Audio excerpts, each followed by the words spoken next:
Copse, the cartoon book of tree protesting, is a 1998 book by the British-Canadian author Kate Evans. Evans was born in Montreal in 1972, but grew up in England. She studied English literature at the University of Sussex, and in 1994 became a contributor to a radical Brighton zine called SchNEWS.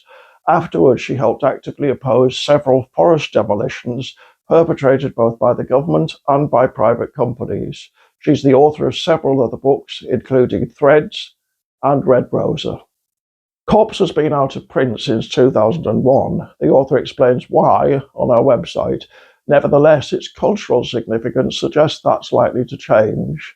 It's a detailed insider's account of the final stand of the last really significant countercultural movement in this country during a raft of astonishingly brave woodland preservation protests in southern England in the mid-1990s. Ultimately, what broke both the movement and the protests was a single piece of legislation, the 1994 Criminal Justice and Public Order Act, which had been specifically designed partly for that purpose. Copse is a mixture of cartoon art and text with different fonts representing different real voices. Ideally, this book would have as many authors as it does voices, Evans says at the beginning. Stories arising out of nothing, like echoes from the underground. It strongly resembles Laura Oldfield Ford's much-discussed Savage Messiah, but it predates Ford's work by over a decade, and the damage it describes, social, ecological, and cultural, was far more profound. Savage Messiah perhaps captures its last dying reverberations.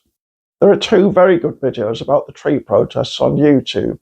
A longer one put together relatively recently by Extinction Rebellion, and a much shorter one made at the time called Wars of the British Tree People. With respect to Extinction Rebellion, I think the shorter one is better, and I defy the viewer not to become emotional at the end. In any case, neither's half as good as the book. Tree sitting as a form of environmental civil disobedience was probably invented in the USA at the end of the 1960s, when 50 University of Texas students attempted to prevent the destruction of 39 mature oaks.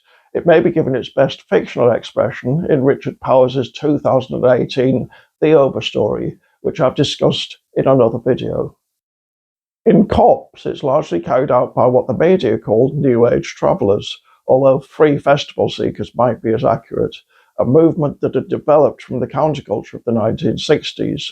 They weren't hippies anymore, though many authors of Copse repeatedly insist on that, although hippies had also been a media-invented term. They'd been influenced by the urban grit of punk, the apparent bleakness of UK politics, and I think the English climate, and in some ways Tank Girl may be their most enduring cultural expression. A TV series called The Young Ones probably epitomised their attitude to hippies. Partly because they favoured countryside venues, however, and convened regularly at locations like Stonehenge and Glastonbury, the 1971 documentary Glastonbury Fair, now on Netflix, gives an idea of their flavour. They developed a strong neo-pagan ethos. Obviously, the notion of free festivals, construed by people with a marked libertarian outlook, is likely to lead to trespass. Police and festival goers increasingly clashed, as in the so-called Battle of the Beanfield in 1985, where there were independent reports of police attacks on pregnant women, and which resulted in the largest mass arrests since World War II. The 1994 Criminal Justice Act was introduced as a direct response to a later free festival at Castle Morton Common in 1992. It's important to mention all that because the 1994 Act predetermined the course of the tree protests, ensuring from the start that they could only resemble a Greek tragedy. The protesters would be hauled from the treetops or from the tunnels in the later stages of the campaign, and the trees would be felled, the tunnels filled in, and motorways and housing estates built to replace them. Only in the long run were the protests successful. George Monbiot's rousing introduction to Copse is at pains to stress their achievements. Nevertheless, for the protesters themselves and the movement to which they belonged, any victory clearly seemed, at least at the time, at best Pyrrhic. Copse is partly a testament to their shock, anger, and profound grief. The initial face-off occurred partly because the government of the day was determined to expand what Prime Minister Margaret Thatcher described as the great car economy. Just before she left office in 1990, our government published a white paper called Roads to Prosperity, which proposed 500 major additional roads based on a projected more than doubling of traffic by 2025. John Major's government endorsed it, and many of the new roads were effectively nodded through, destroying vast swathes of ancient woodland. Copse preserves not only the historical detail of that, but also the spirit of camaraderie and defiance that accompanied the resistance. Not all of the protesters were New Age travellers, but in order to live in a tree and to risk arrest, it probably doesn't help if your mindset is broadly conformist. Paganism plays a big part in Copse. The protesters are shown celebrating the festival of Beltane and praying to the land. And Evans is also very good on their wit. None of them took themselves too seriously, and they were also, on occasion, very funny. Copse is particularly good at describing the individual battles, of which there were many, but it also contains practical sections. Its last quarter is entitled A Beginner's Guide to Tree Protesting and considers equipment, knots, how to build a tree house, how to construct a walkway, all with safety considerations paramount.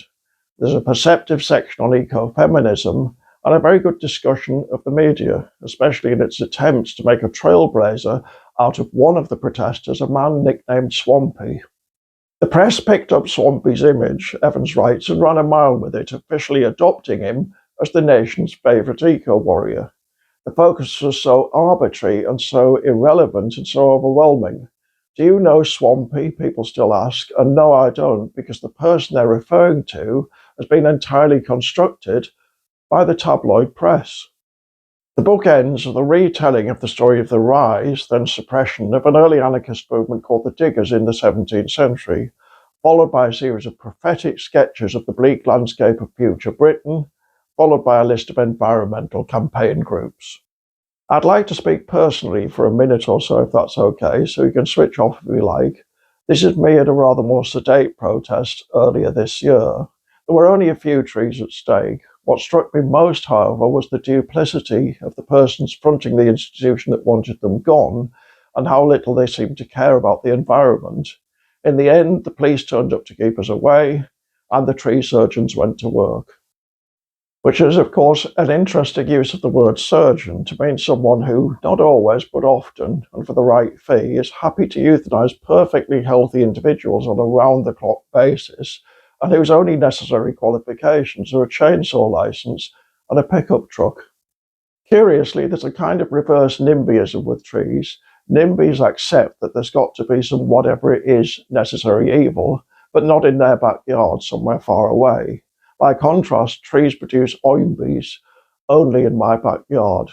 That is, it's okay for me to chop down my own trees, even though, insofar as everyone agrees, that's an awful lot of trees, but it's wrong for someone thousands of miles away, in the Amazon, say, or Indonesia. Anyway, I suspect we may be on the cusp of a new era of mass tree felling. Last time it was for new roads, this time in the name of the so-called housing crisis, it'll be for new houses.